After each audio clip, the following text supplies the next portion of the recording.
പെരുന്നാളിനെ കുറിച്ച് എന്റെ ഓർമ്മകൾ എന്തൊക്കെയാണ്? പുതിയ ഡ്രസ് വാങ്ങും, പള്ളിയിൽ പോവും, നിസ്കരിക്കും, മുട്ടായി പൈസയും കിട്ടും.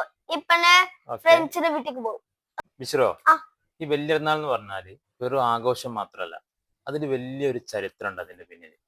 അത് ത്യാഗത്തിന്റെയും സമർപ്പണത്തിന്റെയും ഒക്കെ കഥയാണ്. മഹാനായ ഇബ്രാഹിം നബി അലൈഹി സ്വലാത്തു വസ്സലാം ഇനി കേട്ടില്ലേ? ഇബ്രാഹിം നബി അലൈഹി സ്വലാത്തു വസ്സലാം വളരെ പ്രായമായതിനു ശേഷം ഒരുപാട് കാത്തിരുന്നിട്ടാണ് ഒരു കുഞ്ഞുണ്ടാകുന്നത്, ഇസ്മായിൽ നബി അലൈഹി സ്വലാത്തു വസ്സലാം. ആ ഇസ്മായിൽ നബി അലൈഹി സ്വലാത്തു വസ്സലാമിനെ ബലി നൽകാൻ വേണ്ടി അള്ളാഹിന്റെ അടുത്ത് നിന്ന് ഓർഡർ വന്ന് ഉറക്കത്തിങ്ങനെ കാണാണ്. ഇബ്രാഹിം നബി അലൈഹി സ്വലാത്തു വസ്സലാം ഇത്രയും കാത്തിരുന്ന കുട്ടിയാണ് എന്ന് പറഞ്ഞ് മാറി നിൽക്കല്ല ചെയ്യുന്നത്, ആ കുഞ്ഞിനെ ബലി നൽകാൻ വേണ്ടി തയ്യാറാവാണ്. അള്ളാഹിന്റെ ഓർഡർ അതാണെങ്കിൽ ഞാൻ അതിന് തയ്യാറാണെന്ന് പറയാൻ ഇസ്മായിൽ നബി അലൈഹി സ്വലാത്തു വസ്സലാം. എന്നിട്ട് അവസാനം എന്താ ഉണ്ടായത്?